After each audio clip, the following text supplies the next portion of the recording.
Welcome back. It's time to head south. You can have Charleston. And if you look up that song by Darius Rucker, tells you all about Charleston. Its horse-drawn carriages and its cobbled streets. Doesn't mention the Navy right enough. But we were heading south, harbour hopping or inlet hopping, trying to get down to Florida, some sunshine and some warmth. We'd done Christmas in Charleston, so now we were heading for Fernandina Beach, fighting our way in against the current. You can see we're pushing hard against the outgoing tide, but Fernandina was lovely, despite the pulp mills on either side of the town.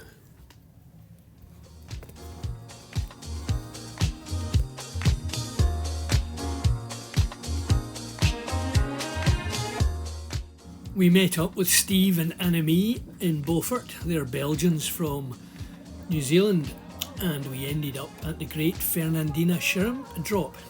It seems like dropping things is a thing in the US, including your allies. Towns across the country drop their town emblem. Here it's a shrimp, New York it's a ball. And the slightly odd thing was they brought in New Year at 7 in the evening, which was midnight Scotland time, so we were in our beds by 8:30 US time.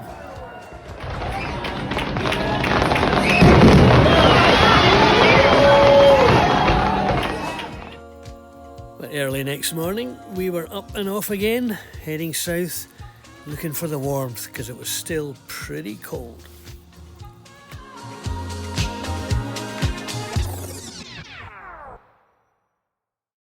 The timing was rubbish for catching the tide at Port Augustine.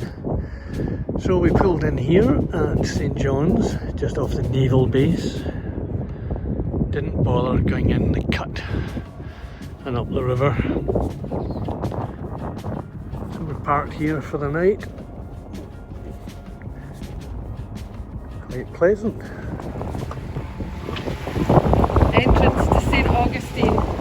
Decided to play it safe and come in at high tide rather than low tide, and during the day. It's quite a narrow passage, and here's somebody coming out.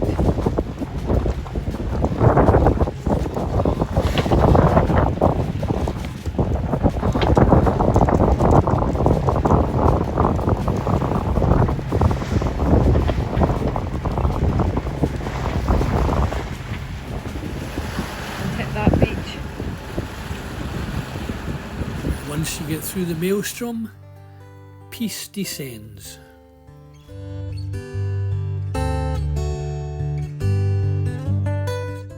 Not a lot of people know this, but St Augustine was founded in 1565 by Spanish colonists and is the oldest continuously inhabited European established settlement in what is now the contiguous United States.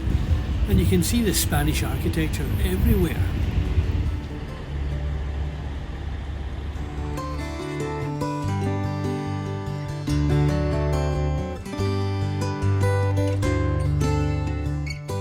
And the Spanish moss dripping from the trees was the first sign that we were really getting south and into the warmth. Between November and middle of January or so, it's the Nights of Lights, where some 3 million white lights adorn the city. Makes it quite spectacular. And apparently there is one red light, and if you can find it, you win a watch or something. Well, there's rejoicing on Wakalele because they've successfully, they're waving now, they've successfully put on their mainsail, having had it repaired in Fort Lauderdale. It's taken about an hour and a half to 2 hours to actually fit leaving St Augustine. It's been nice. A week. There's another car on the beach. There's a lot of people on the beach, quite close to the channel. A grey morning. It's slightly warmer than And guess what?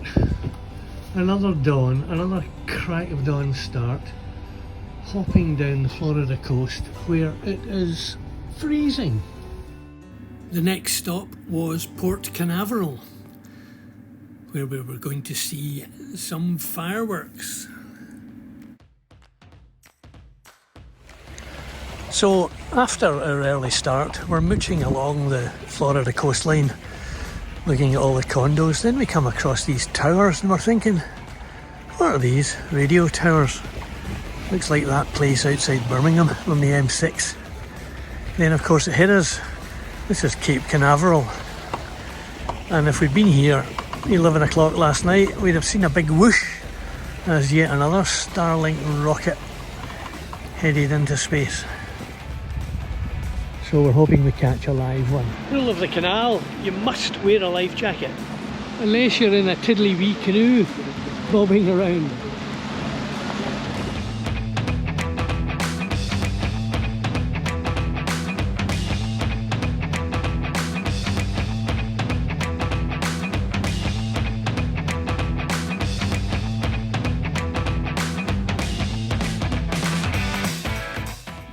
Cape Canaveral is where you come to get your next cruise to the sunshine.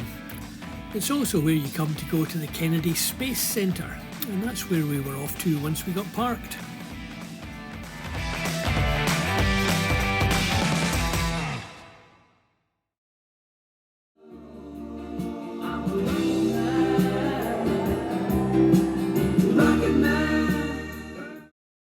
There was a launch scheduled for the morning, so we went off and joined the crowds in the bleachers. $75 we paid. And see that lamppost? Alright folks, if it's off the ground, we're going to start looking over towards that telephone pole like I mentioned. Just to the left of that, you should be seeing it here in just a moment. Oh, there it is. Woo! There's all this yay and woo, and where's the flaming rocket? Right behind the lamppost. The end of the club. Oh, the pelicans. Back on the boat, we were anchored just inside the Cape Canaveral Canal, and we got a first-class view of the rocket launches. These things happen every 2 or 3 days. It's amazing. And this one, we got to view it for free. And so, guess what? Next morning, up at the crack of dawn, out through the locks, out the canal. Now see these great big long black tubes? We saw these on the way in. Turns out these are the rocket boosters, reusable.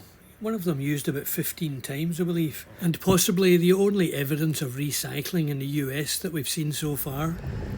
Sunrise as we come out of Cape Canaveral Canal into the ocean. And that rocket from last night and the drone ship, that's them there.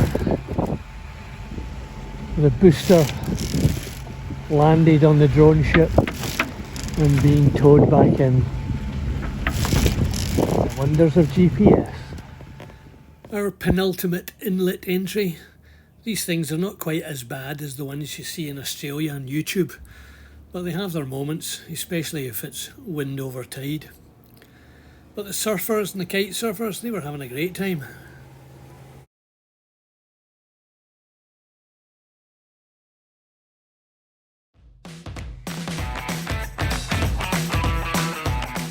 And all this took us to West Palm Beach, home of the super yachts, the super wealthy, and of course, President Trump.